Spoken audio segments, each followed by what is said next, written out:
Ситуация в республике достаточно напряженная.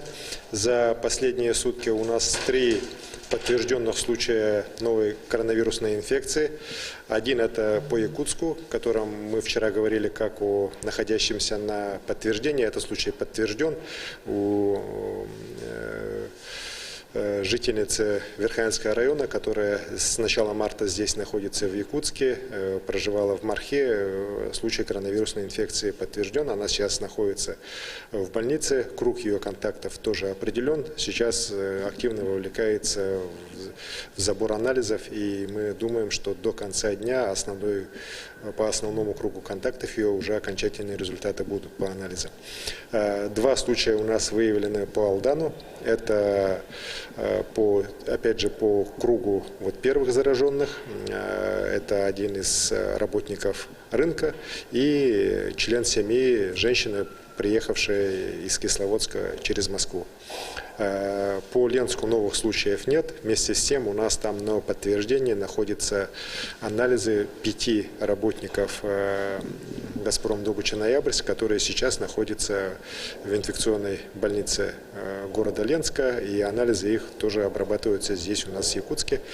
Также хочу сказать, что вчера «Газпром» Добыча-Ноябрьск по нашей просьбе сделал рейс и вывез 23 своих работника, у которых были признаки ОРВИ и возможного коронавируса в Ноябрьск на дальнейшее прохождение ими лечения. Сейчас с «Газпромом» идет работа правительства республики, оперативного штаба для того, чтобы полностью очаг заражения на месторождении был локализован.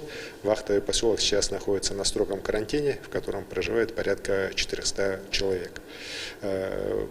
Также в рамках нашей работы подписан и начал действовать мой указ, по которому сегодня все населенные пункты республики разбиты на 3 части.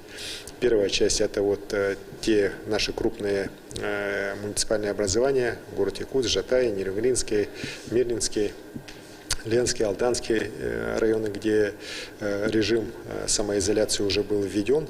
К ним еще дополнительно мы добавили Нижний Бестях и Тикси, для того, чтобы на территории этих населенных пунктов, муниципальных образований все ограничения в целом оставались, но все равно введен ряд уже ослаблений в части работы медицинских организаций, имеющих лицензию.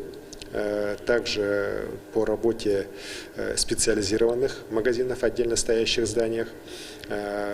Будут разрешаться работы по Якутску, в частности, и по другим районам автосервисов, автомоек.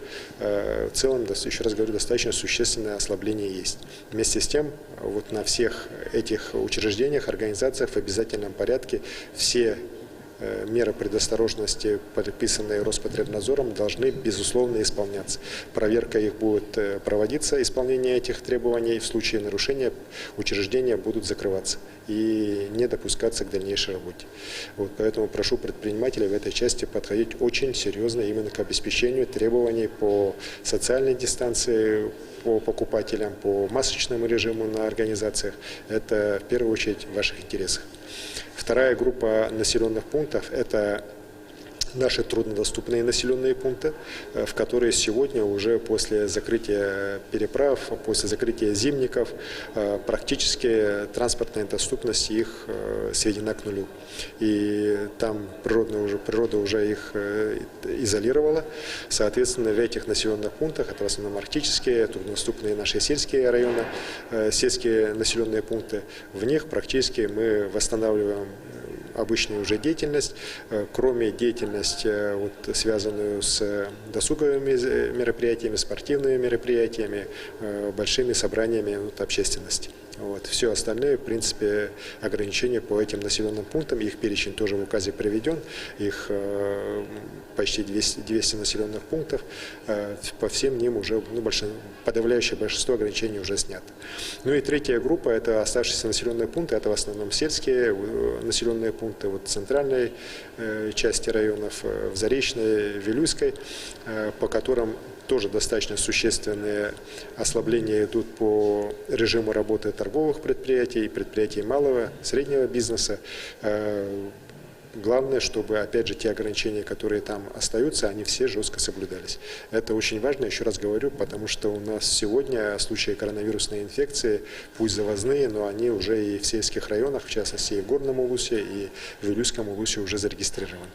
Поэтому сейчас самое главное – это вот соблюдение режима самоизоляции, режима социального дистанцирования в общественных местах, соблюдение режима работы для тех предприятий, где работа проводится, масочный режим.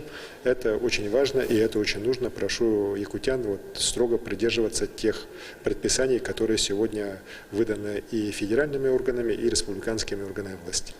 Спасибо. Спасибо большое. Это был брифинг главы Якутии с информацией по COVID-19 в регионе на 11 часов 15 апреля. Не переключайтесь.